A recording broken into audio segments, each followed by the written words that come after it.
Coronation Street is on fire.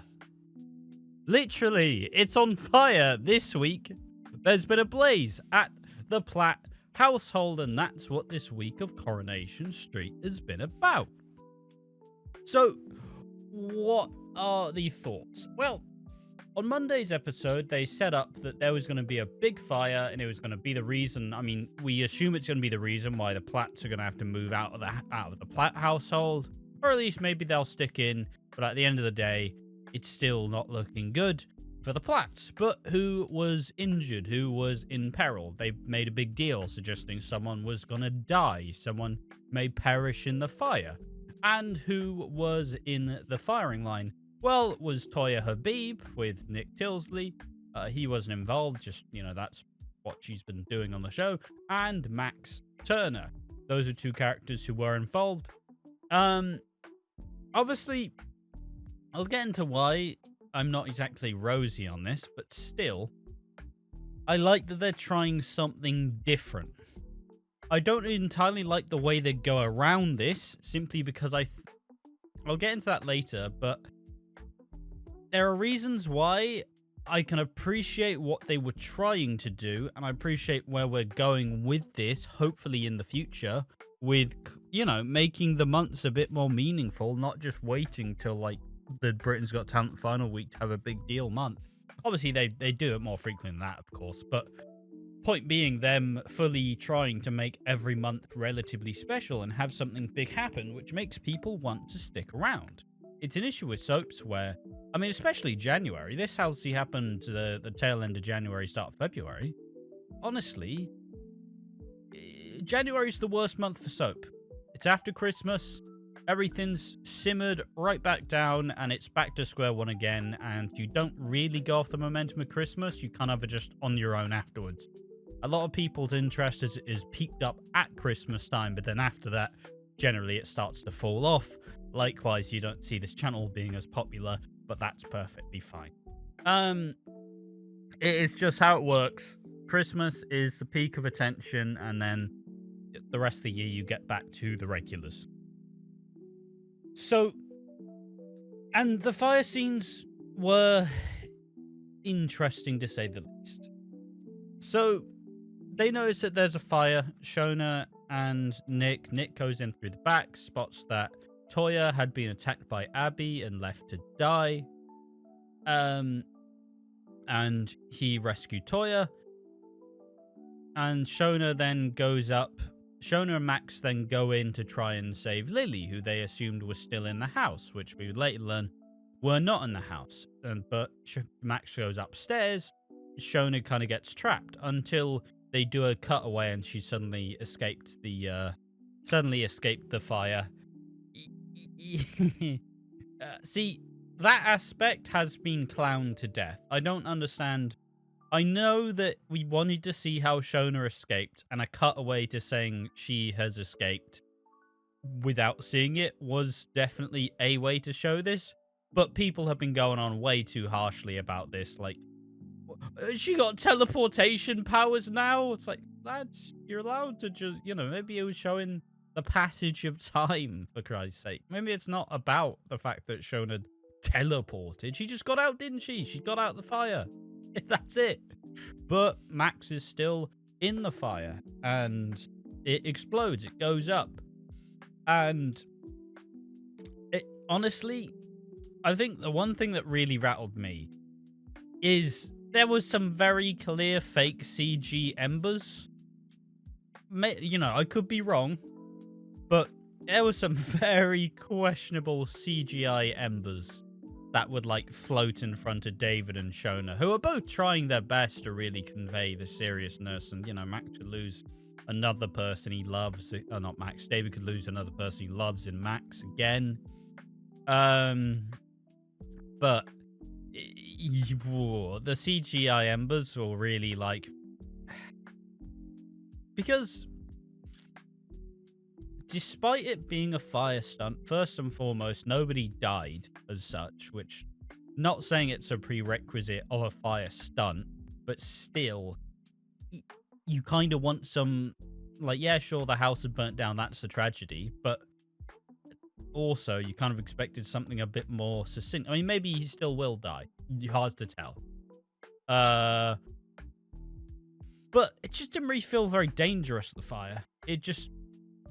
They tried, they swung, and they hit the ball, but it didn't go too far. But I can't fault them for trying. It's still an interesting idea.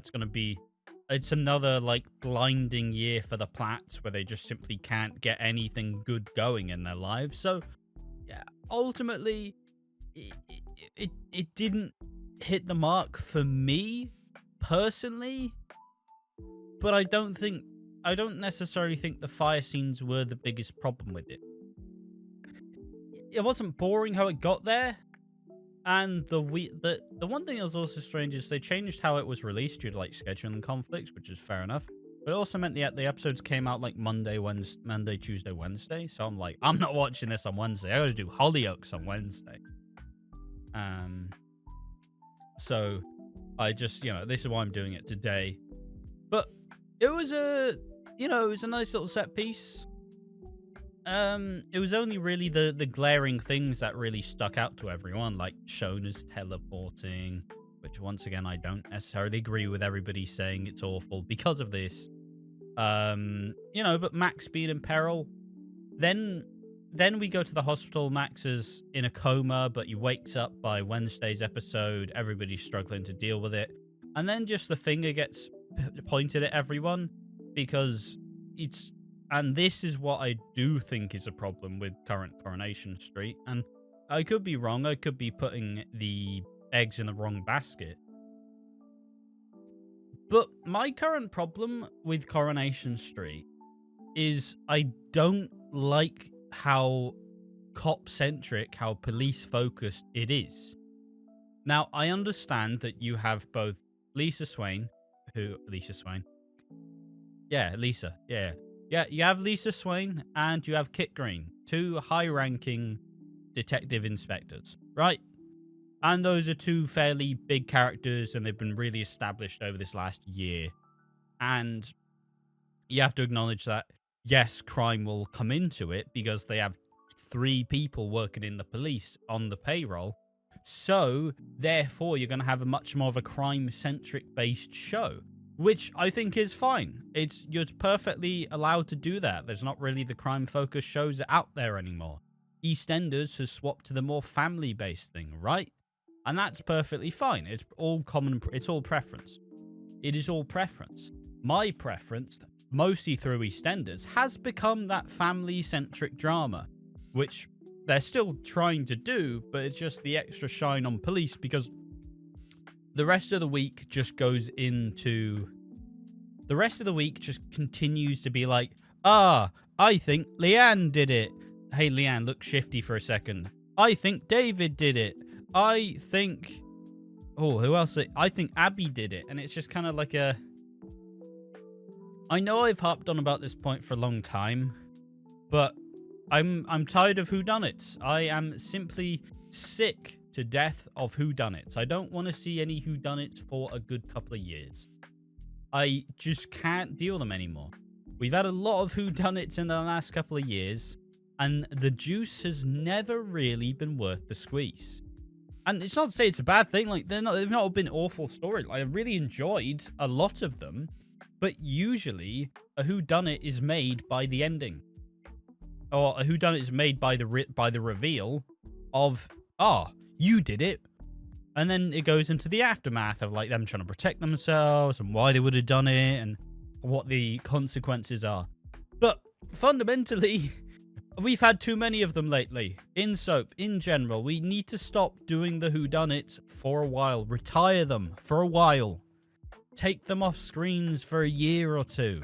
And then we can focus on something else. Because... And it's not, like I said, not all of the whodunits have been bad. Some have been good. Some have been meh. That's fine. That is perfectly fine.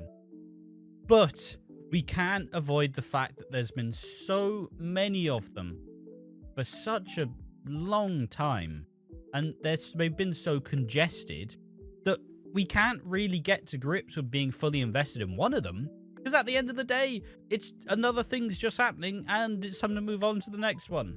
Everybody loves finding out who did it. Nobody likes finding out, like, why they did it afterwards. Unless it's a really good twist and a really good, like, attack, death, etc., etc. It's just kind of a constant, relentless cycle.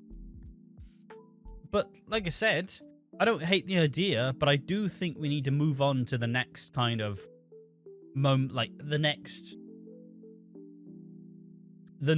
thing, the next big story that everybody tries to keep one-upping. And the rest of the week, like I said, is like pointing the blame at everybody else, which is interesting enough. I just hope this doesn't go on too long. I hope that we find out quite soon, because at the end of the day, we don't really need to draw this out any more than it has to. Like, Max is awake now, so fundamentally, I think it's the right time to... And I know it's only been established this week, but, like, if it goes any longer than a month, I'll start complaining.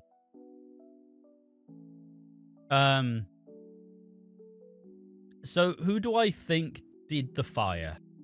Well, because it's all about subverting expectations, who would it actually be, though? If we're going with the idea of subverting expectations, should we just say it was like Sarah or Bethany or something? Because their whole plan is about doing something shocking and shocking the system and completely be like, whoa, what do you mean?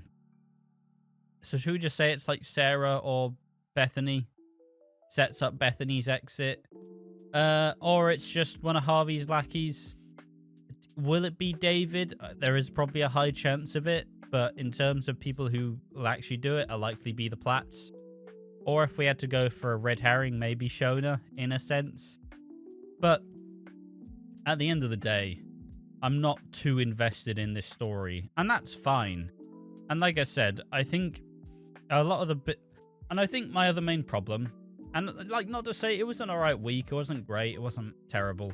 It was just okay, which is fine. You're allowed to have an okay week. We all do it. So, with all that being said, I still want to harp on about the fact that there's too much crime going on in Coronation Street. Like, even within this last month, we've had somebody stabbed and a big, massive fire. Like I said, I understand that you have these big, main, like, really important, newer characters being established, and Lisa and Kit, but I still don't think we need as much crime on the show as there has been. That doesn't... well. You all know what I mean. Like, at the end of the day, there's only so much crime that can feasibly go on in a little fictional cobbles. Like, a little street. You know? It's just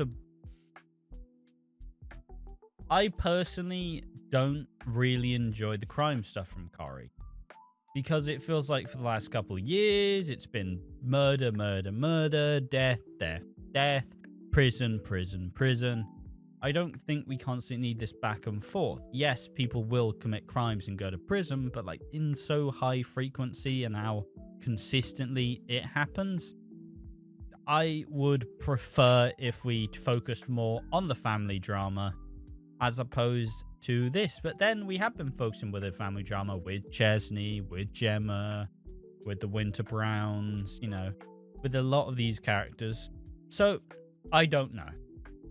But it's not to say, you know, I've done a lot of doomsaying in a sense, but that's mostly just the YouTube clickbait. Coronation Street is still much better than it has been before. In this recent era, in this recent version of the show, I genuinely believe it's in a much better place than it was, say, 2013, 2023, 2024. It is getting better, and we are slowly starting to see the direction of the new producers. So don't get it wrong, I do and am enjoying Coronation Street. It's just, I think we're in that lull bit of the year where fundamentally it's hard to really get invested in anything.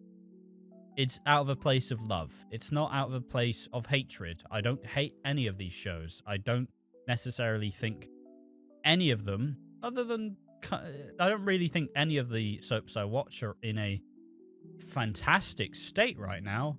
But I'm also still going to be watching in a year. I'm still going to be watching in 2 years, because ultimately it comes out of love and not hatred. And I don't want people to get the wrong idea. That was the Platt House Fire edition of the Rovers recap. Tell me what you think in the comment section. Did you enjoy it? Did you think it was terrible? Did you think it was great? Thanks for watching the video. See you in the next one. Bye bye.